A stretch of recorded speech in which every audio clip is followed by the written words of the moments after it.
monde, mon nom est Julien Brault, cofondateur de Hard Bacon.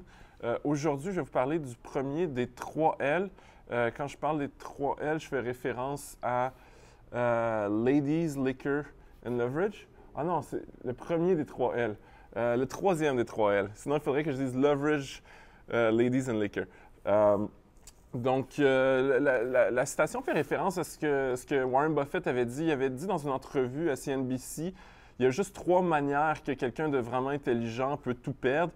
C'est soit les femmes, l'alcool ou l'investissement sur marge, donc leverage. Je pense que Warren Buffett n'avait pas grand-chose à dire sur les femmes puis l'alcool. Puis honnêtement, je n'embarquerai pas dans ces sujets-là ce matin.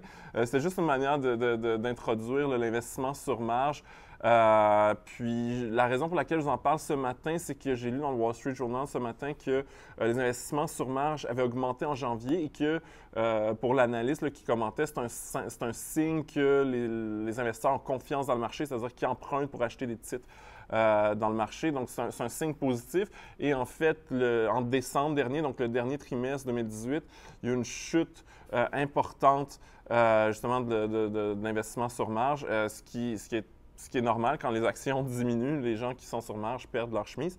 Mais la raison pour laquelle je voulais vous parler de ça, mais pas tant pour vous dire que parce qu'il y a une reprise là, en janvier, que vous devriez investir sur marge. Donc, juste pour ceux qui ne savent pas c'est quoi exactement l'investissement sur marge, c'est mettons que j'ouvre un compte de courtage, je vais aller chercher je vais ouvrir un compte sur marge parce qu'ils ne vont pas me laisser forcément emprunter dans n'importe quel compte de courtage. Donc, avec mon compte sur marge, on va me laisser emprunter jusqu'à 70 % de mon investissement.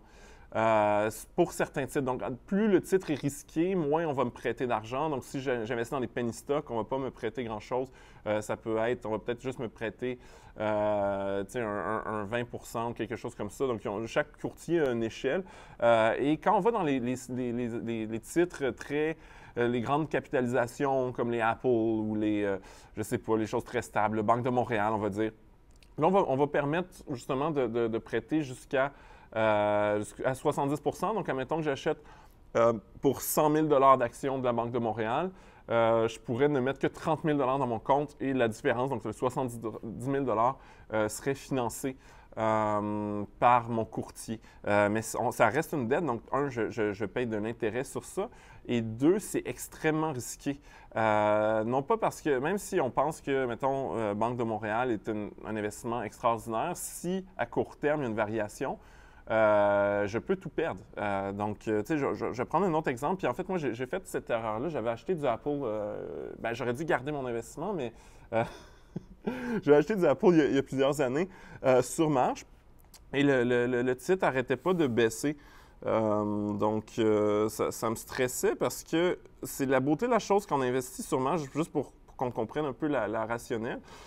C'est que, admettons que j'ai investi sur marge, mais chaque fois que j'ai un rendement de 10 %, bien, il va être multiplié. Fait que si j'utilise une marge de 50 %, mais j'ai un rendement de 10 % j'ai un rendement de 20 %. Donc, je fais 2 fois plus d'argent. Quand ça baisse, je perds 2 fois plus d'argent. Et à ce moment-là, ce que j'avais fait, c'est que l'action n'arrêtait pas de baisser. Puis là, je voyais que je perdais de l'argent, donc je réinvestissais plus. Parce que j'avais une marge, l'argent que je n'avais pas. Et c'était très stressant. Finalement, j'ai été très, très chanceux dans mes aventures. L'action a fini par remonter et j'ai liquidé ma position sur marge j'étais content. Même si j'avais raison qu'Apple était une super bonne entreprise à long terme, si ça avait, tu sais, dans notre exemple, mettons, j'avais mis 100 000 dans Apple, j'avais mis un peu moins, là, et que j'avais financé avec 30 000 $, bien, il suffit qu'Apple perde 30 % et je me retrouve avec zéro. Donc, mon 30 000 $, je passe de 0 à 30 000. Et peut-être et à ce moment-là, le courtier va me forcer à vendre. Donc, c'est ce qu'il appelle un margin call. D'ailleurs, il y a un film américain là, qui s'appelait Margin Call sur la crise en 2008. Donc, le courtier, lui, quand il voit que ça baisse puis que je ne respecte pas mes ratios, il me force à vendre. Donc, à ce moment-là, moi, si je n'avais pas d'autre argent dans mon compte pour dire « ben non, c'est ridicule, je ne vais pas vendre, c'est une belle position », là, je me retrouve à liquider ma position. Peut-être que 2 mois plus tard, Apple retrouve son prix d'origine, mais moi, j'ai tout perdu. Tu sais, puis, mettons, regarde le graphique d'Apple. Regardez sur l'app d'Hard Bacon, que je vous recommande de downloader, by the way. Tu sais, si vous avez acheté, mettons, vous avez pris 100 000 dont 30 000 vous appartenaient. Donc, vous avez pris 30 000 de votre argent, vous empruntez 70 000 à votre courtier et vous aviez investi en septembre dernier 100 000 dans la peau.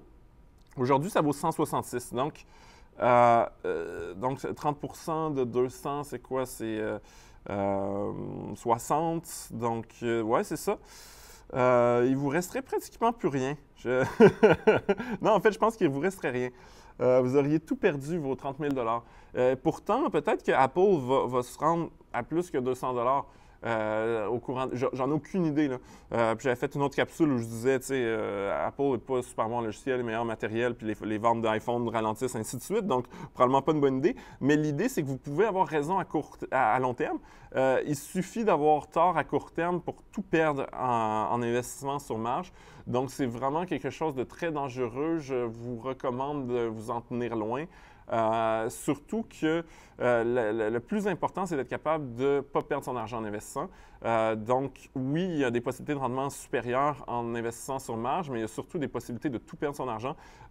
Donc, tenez-vous loin du premier des 3 L. Et quand je dis premier, je ne parle pas ladies, je parle leverage. Puis, ça conclut la petite chose que j'avais à vous dire là, par rapport à mon sujet du jour. Sur ce, je vous invite, si vous n'avez pas déjà téléchargé RBakin, allez dans l'App Store ou Google Play, téléchargez-le. Vous pouvez connecter tous vos comptes de courtage directement dans l'app. Comme vous voyez là, sur mon écran, c'est l'agrégat de plusieurs comptes d'investissement. C'est classé par catégorie d'actifs, dont les stocks, donc les actions, les revenus fixes. Et aussi, on analyse les rendements. On analyse aussi le portefeuille à travers différents critères. Donc, à télécharger. Si vous n'avez pas déjà de compte de courtage, je vous invite à cliquer sur le lien de notre offre qu'on a avec Desjardins Courtage en ligne, qui vous permet d'ouvrir un compte sans frais avec 10 transactions gratuites, notre application, le cours, ainsi de suite.